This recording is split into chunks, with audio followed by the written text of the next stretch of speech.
The unexplained disappearance of a U.S. resident, the journalist, the Washington Post contributor Jamal Khashoggi, has produced business backlash for Saudi Arabia.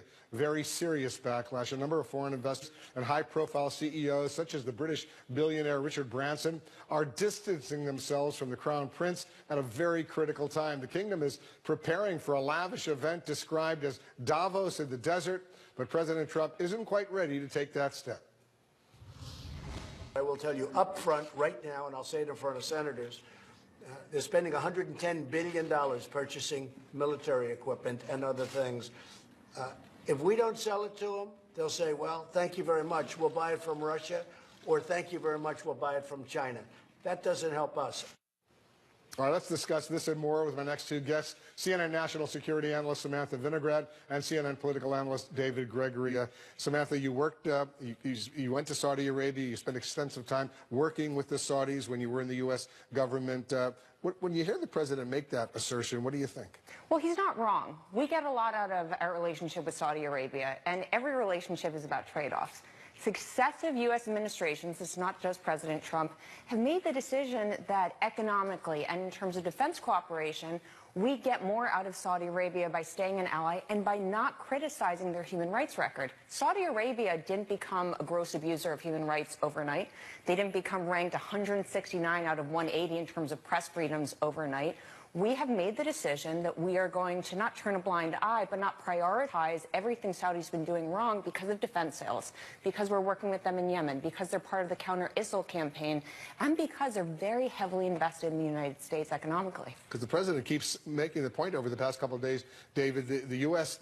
is selling to Saudi Arabia about $110 billion worth of military equipment, sophisticated aircraft among that military equipment. And if the U.S. were to stop selling it, the Russians or the Chinese would pick up those sales. That may be the case, but this is a time when the president's got to be bigger. He's got to be thinking about America's role in the world. He's got to be thinking about the importance of the presidency right now. I think it's exactly the wrong time to start talking about the economic ties we have to Saudi Arabia, to start talking about that they can buy aircraft from other countries. What he needs to be focused on is how to send the strongest possible message to our ally, Saudi Arabia, to come clean on this. If they assassinated a journalist and dismembered his body on foreign soil, it is so appallingly wrong. The United States has to take a firm stand. And this is not a political issue. You've got Republicans and Democrats who are sending that message. This is a time when the president should be strong, but mostly silent on this, except to get answers. And I'm actually surprised that he's not being stronger about getting answers. This is not a president who exercises restraint in any other time. Why do it here? He should be demanding, especially given our close ties, that they come clean and that Saudi Arabia not get away with this. I mean, you're exactly right in terms of our relationship, but at the same time, Saudi Arabia cannot have this record, cannot abuse the world and goodwill from 9/11 onward and get away with it.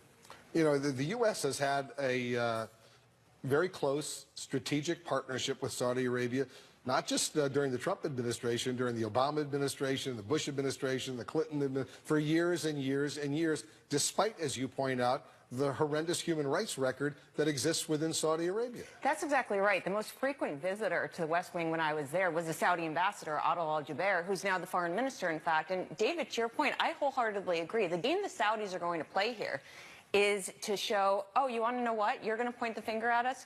We're going to have a call with Vladimir Putin. We are going to consider buying arms from them. You don't want to be close with us? We'll go to the other team. And we are already seeing countries pick sides. The UAE just announced and said publicly, don't you dare blame the Saudis. It's Qatar. Let's blame everything on Qatar. Now is the time for every country to come forward and say, we want a thorough investigation. We want to see this intelligence that the Turks are referencing, the video and audio footage.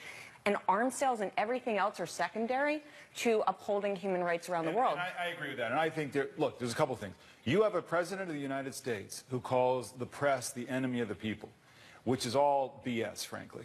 He needs to show that. If there's a journalist who lives in the United States, works for the Washington Post, who's been assassinated, he needs to be out in the forefront saying, that's not going to happen, and we're not going to let that happen. Plus, you can't have any kind of authoritarian regimes doing these kinds of things with impunity. And, you know, I think back to when the president was interviewed about Vladimir Putin murdering political opponents and the president not condemning that and saying, well, you know, we don't have a great record either. This is where he needs to be big, realize he's president of the United States now, and do the right thing. This is separate from some of these other areas where there's a left-right debate. Here he's really got to assert American values. And let's not forget, the first country that President Trump visited after he became president was Saudi Arabia. We know that his senior advisor, his son-in-law, Jared Kushner, has a very close relationship with the Saudi Crown Prince, the 33-year-old Mohammed bin Salman, who, you know, for all practical purposes, really, I think, runs that country right now. And there's serious, and so much of what Kushner has been trying to do in the Middle East is based on that close partnership with the Saudi Crown Prince. Well, we actually know there's been leaked intelligence on this. It's no accident that Crown Prince Mohammed bin Salman decided to get himself close to Jared Kushner. I think he thought that he could manipulate him and let him think that he was a reformer. He could come to the United States, wine and dine with the highest levels of the private sector and the public sector, and again, get this administration to turn a blind eye to what's happening inside of Saudi Arabia. Yes, women can drive. That's a step forward. Yes, Mohammed bin Salman is somewhat of a reformer. Their human rights record has not gotten better under Mohammed bin Salman and his father. The State Department put out a report in 2017 talking about their extrajudicial killings, their torture, and their targeting of dissidents.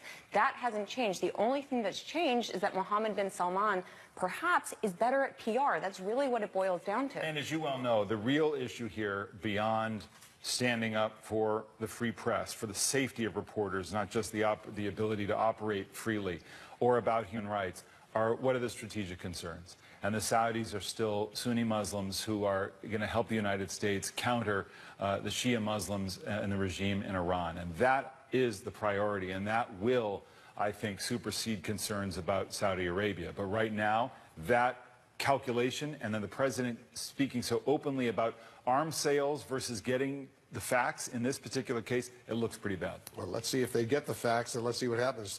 It should not be that complicated to find out precisely what happened. Some video.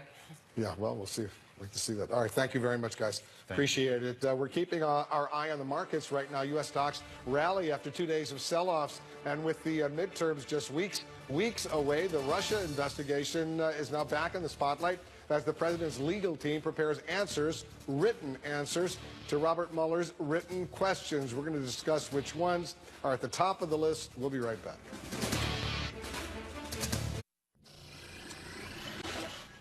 More volatility on Wall Street today. The Dow is, though, up. Look at this, up 61 points. It's sort of rebounding after losing almost 1,400 points over the last 2 days. Seeing as Allison Cossack is over at the New York Stock Exchange for us. Allison, stocks have sort of been on a roller coaster ride today. What's behind all the volatility?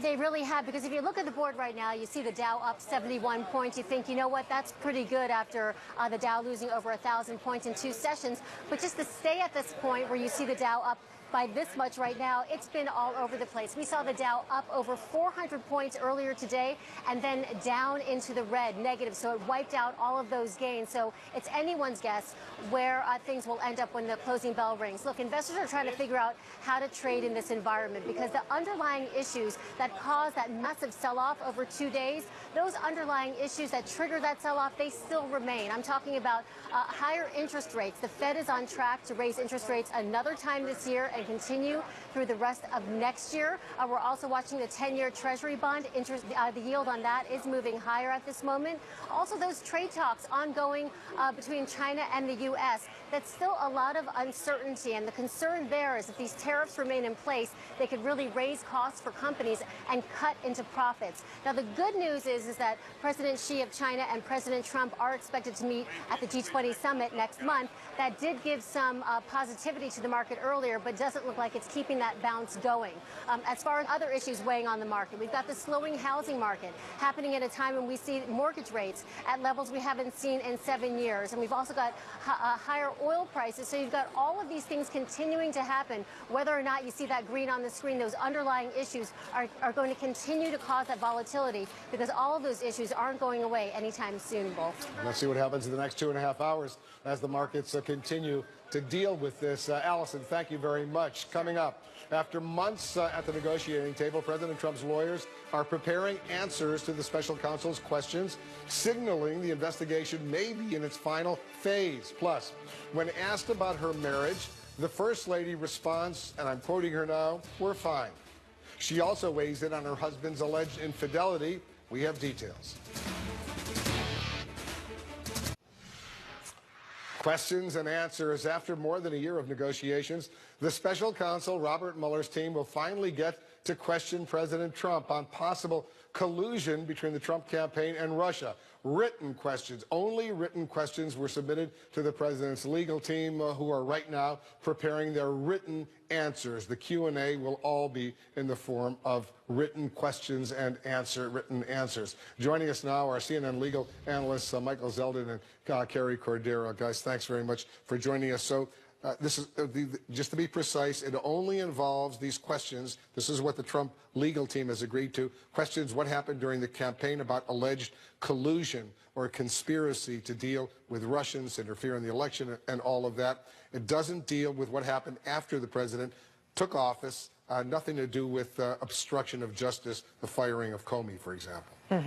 Well, I think first of all, the president's legal team has been successful in sort of delaying this process and let this process really take a long course. Here we are almost 2 years into his administration, and they're just about to maybe answer some questions about this in writing, which of course was always their desire because they really don't want him to have to testify in person, I don't think, at least. Of course they don't want him to testify in person. It's not totally unprecedented that the president will have written Q&A. That's right. It happened in Iran-Contra with Ronald Reagan. Yes. But in this case, I think what we have here most probably is phase one. So phase one, I think, is pre-inauguration, and that topic is collusion, or what we could call conspiracy and coordination. Then I think Mueller will review the answers, determine whether there needs to be follow-up questions on that topic, and then the issue needs to be joined about post-election or post-inauguration, and that involves more topics, Wolf, like the firing of Comey and obstruction of justice. So, Carrie, given the ground rules that they've apparently agreed to, the only written questions involving what happened before inauguration, what do you think the top questions that Mueller's team is seeking answers to? I think one of the big ones is going to surround that June 2016 Trump Tower meeting that some senior Trump campaign officials attended with Russian government-affiliated individuals, where the topic of it kept changing in terms of what had been originally the Trump folks had said it was about, and whether or not Donald Trump knew about that meeting in advance, because that is one documented particular event that we know was an in-person meeting during the campaign. So I think that's a major issue. And then another question that I think is important is, why was the president during his 2016 campaign events constantly talking about WikiLeaks and Russia? Would you, look into Hillary Clinton's emails, those types of things? I think those are issues that pertain to potential collusion that the special counsel's office will want to know more about what was motivating Donald Trump. Those are important questions. What specific questions do you think Mueller's team has submitted to the legal team of the president? Well, in addition to those two, which I think are probably the top two, and WikiLeaks really is hacking. So we understand it's a communications with WikiLeaks, and what did they know about the hack of the DNC and Podesta. But I also think you'll want to know about the allegations about reaching out by Trump campaign officials to, like, Ambassador Kislyak and others. So there was a lot of allegations about Flynn, Papadopoulos, Carter Page, Sessions, and they're reaching out to Russians during critical stages of the campaign. I think that will be a broad topic of conversation as well. What does it say to you that they've now submitted written questions to the President of the United States? Is it suggesting that this investigation is coming to a close? Well, they've apparently been negotiating this for so many months now that I think he was the head of the campaign. He was the candidate. So getting his answers to some of these questions really is critical to the investigation. They can conclude it perhaps without these answers, but the conclusions that the prosecutors are able to draw are going to be much stronger if they do have some input. And this particular issue seems to be one that the president's legal team feels more comfortable about Donald Trump's specific answers. I think they're putting a little bit of distance between him and the campaign, perhaps more generally. And you know the legal team is preparing the answers to all these questions. Absolutely right. And I think one of the issues, Kerry, about this is that in this pre-inauguration period, there is no executive privilege. So they were in a much more difficult position, Marty and Jane Raskin, who are working on this, to resist they're part of the those... Giuliani team. Correct. To resist questions around this. Then we'll have to see what happens when executive privilege, comes into play after inauguration, whether they have a similar ability to resist a request by Mueller, if there is one, for oral testimony. Yeah, I suspect these questions are only just the beginning. We'll see if the president is ready to answer the other questions, either in written form, if that's okay with Mueller, or in a face-to-face meeting. Right. Guys, thank you very, very much. Coming up, the First Lady of the United States sounds off. Melania Trump speaking out on her husband's alleged affairs, calling them not a concern for her. Plus, we're going to take you back to Mexico Beach, Florida, which is being described as a war zone after Hurricane Michael. Residents just now returning to their homes to see what's left. CNN is on the ground with them. This just in, a brand new CNN poll shows the First Lady Melania Trump's popularity moving higher. Her favorability now stands at 54%. That's up from 51% from a similar poll back in June. Mrs. Trump recently returned from a trip to Africa, her first foreign solo trip as First Lady. While overseas, she did speak with ABC about her time as First Lady and got candid about her marriage. You're not the First Lady to have to deal with her husband's alleged infidelities. Has this put a strain on your marriage? It is not concern and focus of mine. I'm a mother and a First Lady, and I have much more important things to think about and to do. I know people like to speculate, and media like to speculate about our marriage. You mentioned you still have a good marriage. Do you love your husband? Yes, we are fine. Yes. It's what media speculate, and it's gossip. It's not always correct stuff. Joining us now, our White House reporter Kate Bennett, who traveled with the First Lady to Africa. Kate, has the First Lady ever really addressed questions like this before? No, never. In fact, this is her first on-camera interview at all in almost a year. She's intensely private, as we know, and during the peak of the salacious headlines with her husband, the alleged infidelity, she remained very quiet. Now, that being said, she canceled that trip to Davos, Switzerland. She was supposed to she took the separate motorcade to State of the Union, which we all noticed. That was a big break from tradition there. She also took a few other separate motorcades. So certainly the public could infer maybe that something strange or unusual was afoot in their marriage, but she's never commented on it. What did you think of her answer? I think it's interesting. I mean, she remains very unemotional. She doesn't lose her cool. She is maintaining that privacy. And it was interesting to me the way the country has been wrapped up in this, and implications with the payoff and other people, legal ramifications for the president. The First Lady literally said she found it unpleasant to have these headlines and allegations made. So, she's sticking with the First Lady we've seen so far, holding her cards close to her vest. But interesting to hear her speak out and to be, quite frankly, honest and touch on these topics. From what I saw, you traveled with her every step of the way throughout those countries, whether Ghana, Malawi, elsewhere, including in Egypt, where she showed up at the pyramids, all of that. She seemed to be very, very self-confident. She was. It's interesting. We've seen this, too, with her before. When she's outside of Washington, and typically when she's around children, she lights up very much. We're very used to seeing her behind the president as he walks to Marine One, and her face is sort of expressionless. But she was a very different Mrs. Trump I saw in Africa.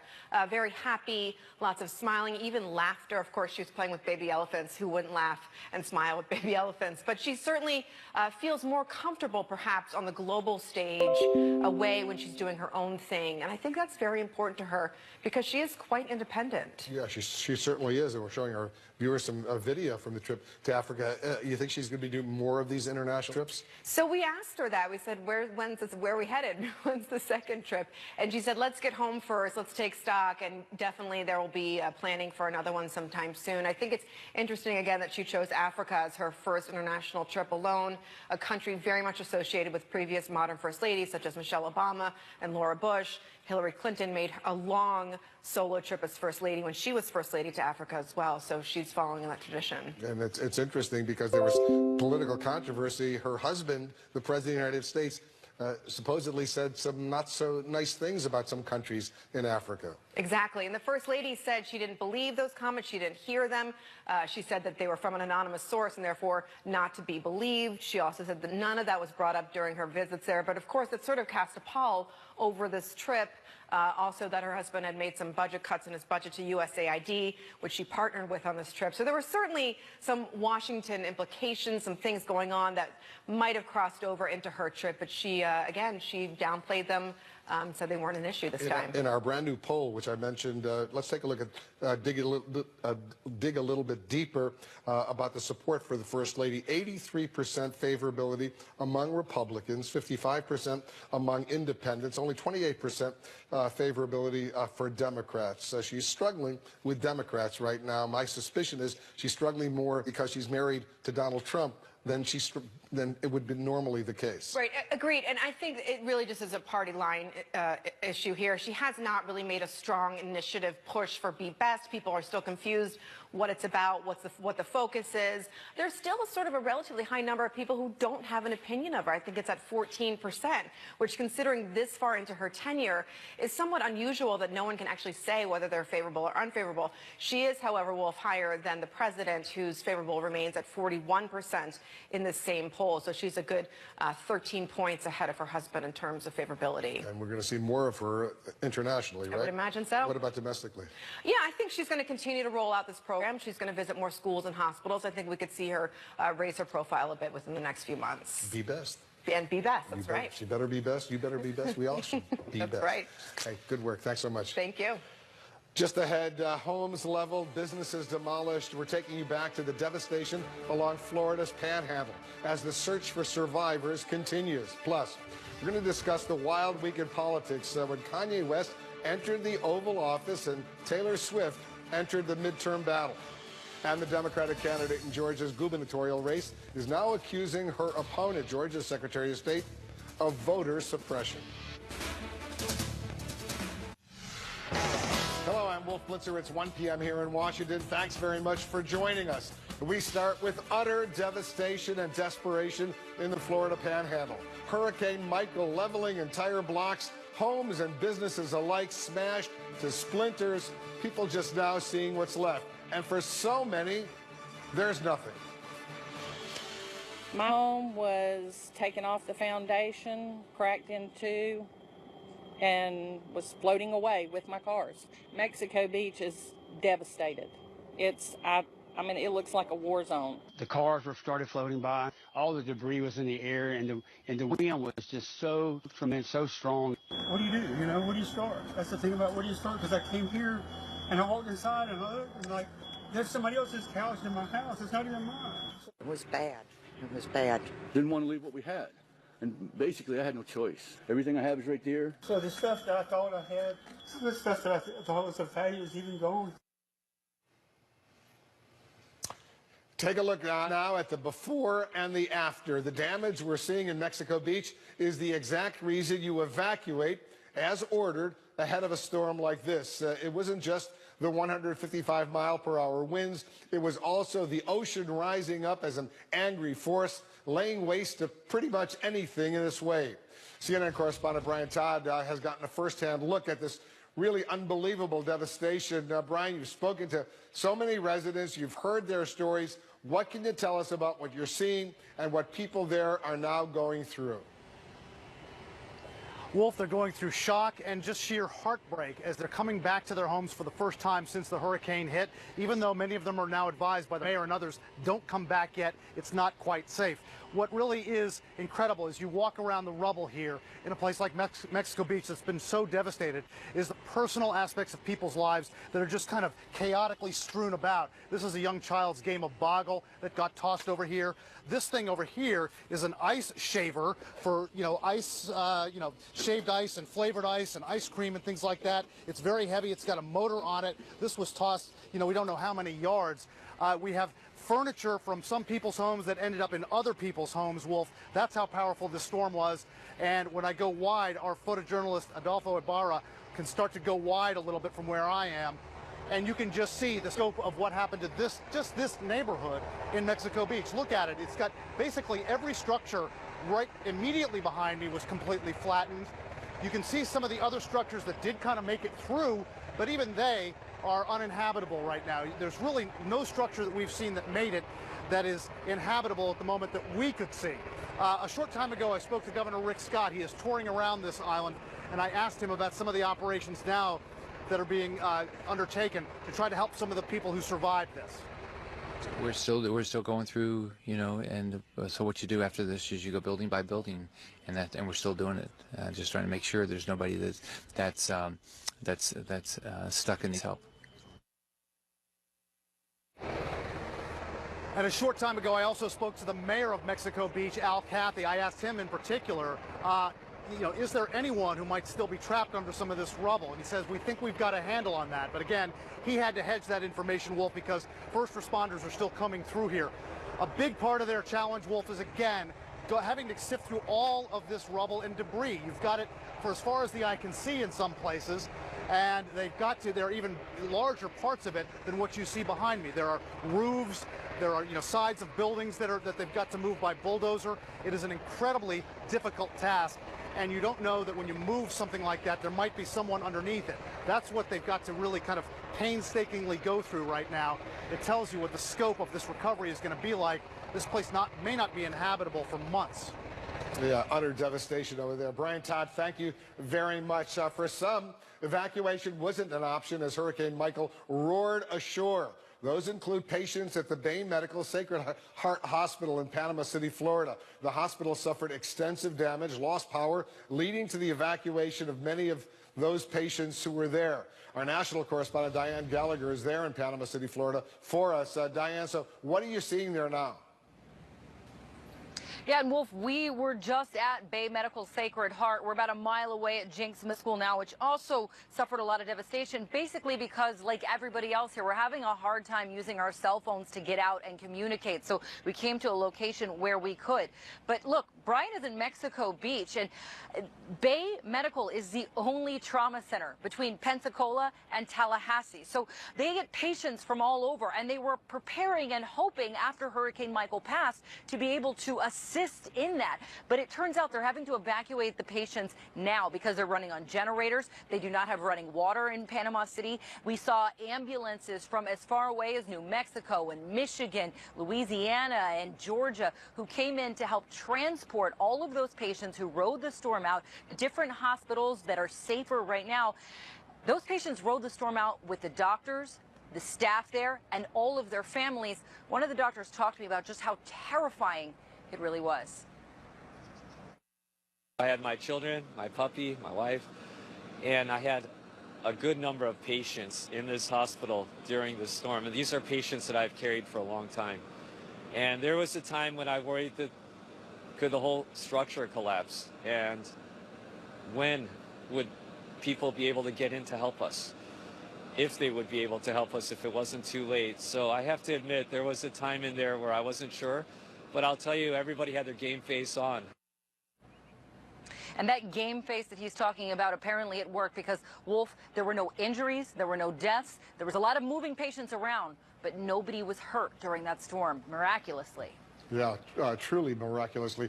All right, Diane, thank you very much. We're going to have more on the disaster in Florida, but there's other important news we're following. The release of an American pastor could be a sign of warming relations between the United States and Turkey. After 2 years of detention, Andrew Brunson is now free. He had been charged with helping to plot a coup against the Turkish president, Erdogan. Today, the court sentenced Brunson to 3 years and 1 month in prison, but chose to release him based on his time already served. The case has seriously strained relations between Turkey and the United States. President Trump had threatened further sanctions if Brunson was not released.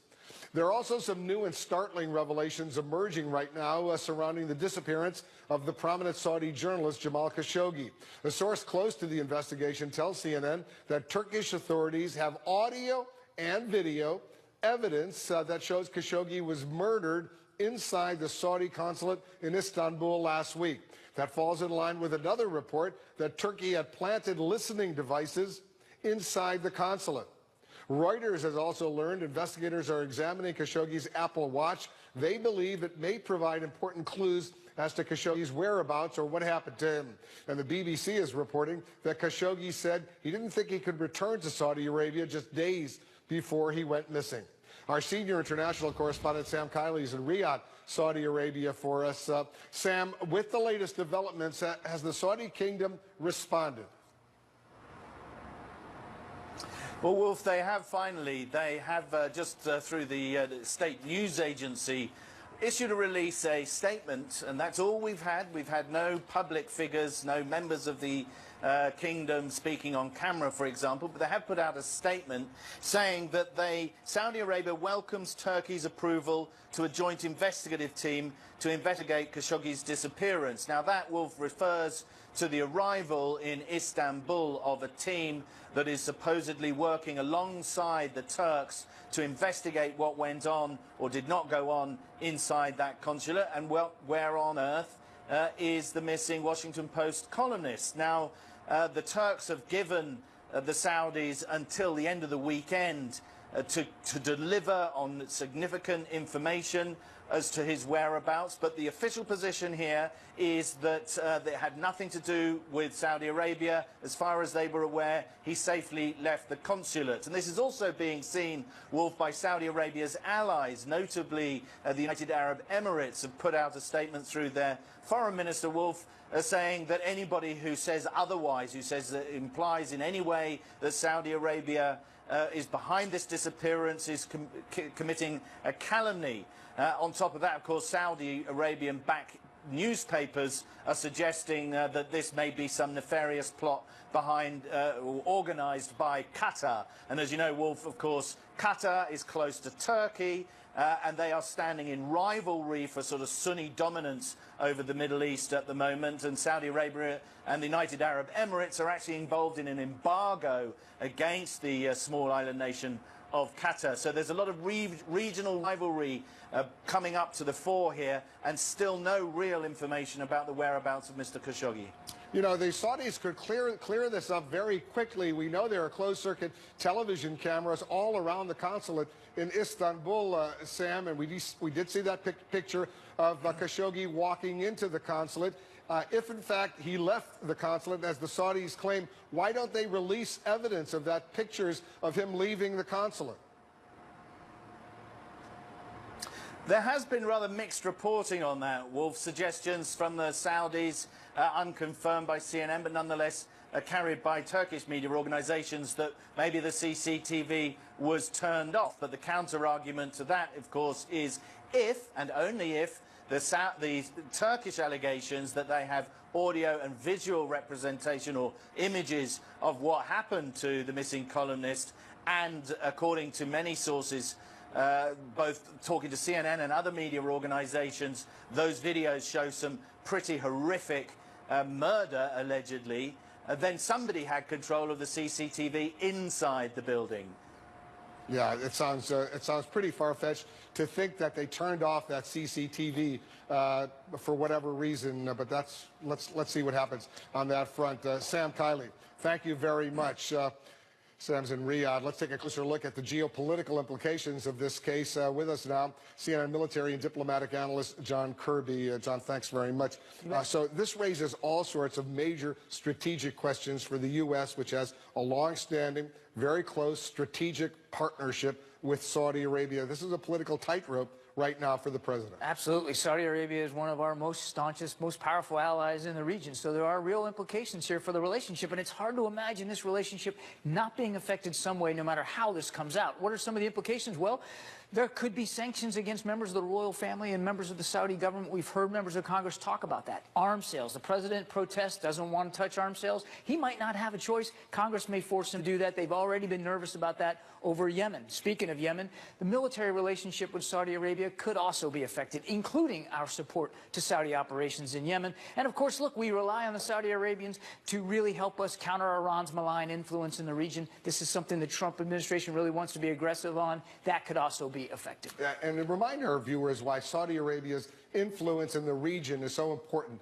to the United States. Well, they are a very, very powerful country in the region, economically, militarily, and we have been lauding and praising some of the reform efforts that the Crown Prince has been enacting, socially, politically, and economically as well. Those reform efforts, which we want to see succeed, could very well be put in jeopardy by, and the credibility of the reform could be put in jeopardy by this investigation. Foreign investment and corporate support. You know, the Saudis are getting ready to have a big summit in a couple of weeks, the Foreign Investment Initiative. It's their Davos in the desert. Already we're seeing CEOs pull out of that. And the Saudis have right to be concerned about potential foreign investment problems in their country as they begin to try to diversify their economy. And of course, they see themselves as Islamic leaders in the region and the world. That also could come under some doubt. Steve Mnuchin, the Treasury Secretary of the United States, he's still planning on attending this event in Saudi Arabia, although others are pulling out. So what about the fallout for Turkey? Yeah. Turkey's a NATO ally, but there have been such serious strains between Turkey and the U.S. and other NATO allies in recent years. Great question. Well, if we're not really talking as much about Turkey in this incident as we should,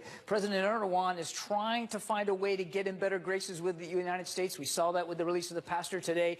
He sees his status in the Islamic world as a rival to, if not a successor to, Saudi Arabia. So he's in this ideological conflict with King Salman of Saudi Arabia, and he sees this as a chance to sort of boost Turkey's status. That's why he's been very sharp in his rhetoric about this incident in the consulate there in Istanbul. But he's only going to go so far because his economy's in tatters. Inflation is rampant. The currency has been devalued.